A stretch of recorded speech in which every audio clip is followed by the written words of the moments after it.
could make your way up here. The other panelists, please, if you could also make your way up to the stage here. And as the panelists are making their way up, a lot of very interesting ideas. And of course, Klaus, one of the things that you spoke about and you were very strong about was the good guys may be penalized for following the rules. Can you just elaborate on that real quickly? Well, I think one of the things that is happening is if you're not sort of enforcing the rules, controlling the rules, and making sure that everybody is behaving according to the world standards that have been emphasized. But it is really a penalty for the people that are investing heavily in the future, trying to be on the forefront, trying to live up to the new rules and regulations and comply. It costs a huge sum of money. And let me just, there's recently been talks about sort of changes in those rules or implementation, and we appreciate the reasons for that. But of course, it is also penalizing the ones that are trying to solve the issue.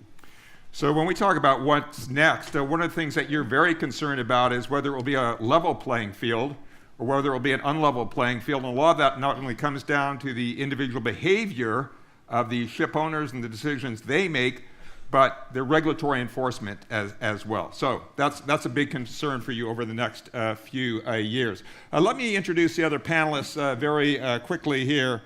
Thomas Baumann, he's the chairman of Dry Docks World and Maritime World. Elizabeth Grieg, co-owner of the Grieg Group. Sturla Henriksen, he's the director general of the Norwegian Shipowners Association. Kristen Holt is the head of DNB Shipping, Offshore and Logistics. We just heard, of course, from Masamichi and Klaus, and one of the things, of course, you brought up in terms of what's next surrounds China.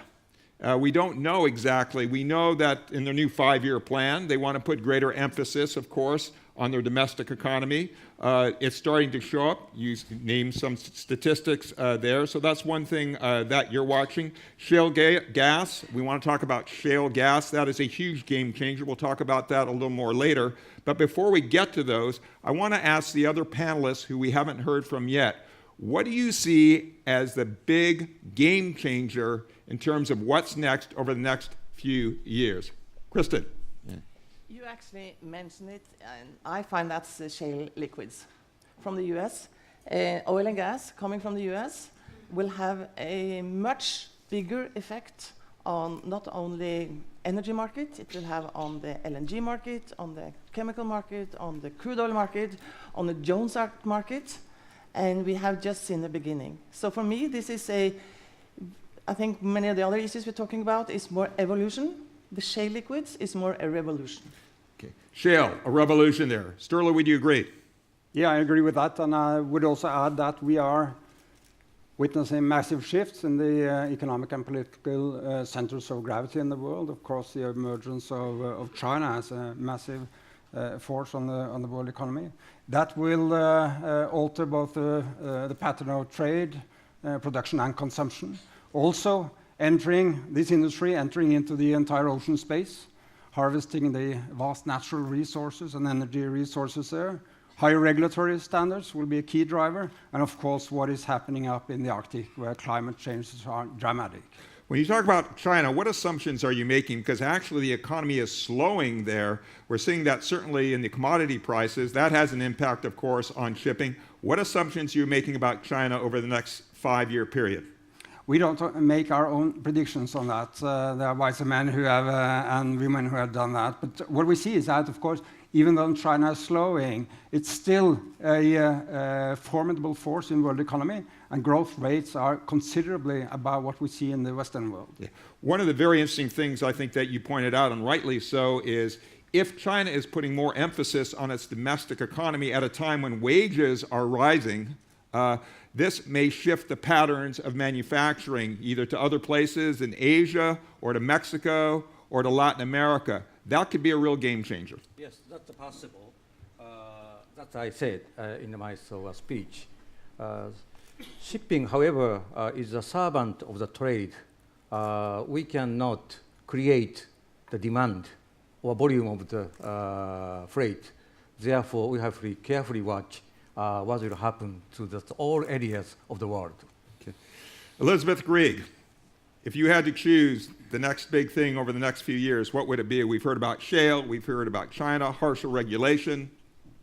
Well, I think in addition to what we have heard from the others, I would say that the opening up of the Arctic will be a game changer. And of course, we can see if you sail from Europe to Japan, Korea, or the Far East, it's 30% shorter trading route. So of course, it will be a big change for the whole industry if it opens up at least partly during the year in the Arctic. And of course, that demands that we get a great focus on the regulatives and the work on the polar code will be extremely important that we get in place as soon as possible. Get that polar code in effect as soon as possible. We have our voice from the Mideast and also our one shipbuilder on the panel here. Kames, what do you think will be the key game changer over the next few years? I think many of us misunderstood the total picture of Africa and what to be there. There is quite a tremendous transformation in Africa. That's the next stage of development, and I think when we look ahead also to the FLNG market and what's happening in the deep water production, it's critical, more in my view than the US becoming a potential exporter of oil or not. That's an interesting perspective. Why? There are a number of shifting empowerment happening between China, when you look at China and you look at Africa, and the way China is trying to redevelop its position in Africa. And I think that is critical to understand how the Chinese economy is going to move within the coming 10 years. Klaus, your thoughts on that? Well, I just have to agree. I mean, Africa is booming these days. I'm within the offshore industry. A massive development is happening, and investments, very large investments, are pouring into Africa. Eventually, Africa will be more efficient in the expenditure of these money and their own earnings, and it will drive the African economy up, and it will drive growth in general. That the Chinese, sort of in general terms, have entered into that market so heavily as they have, that will only help fuel that growth.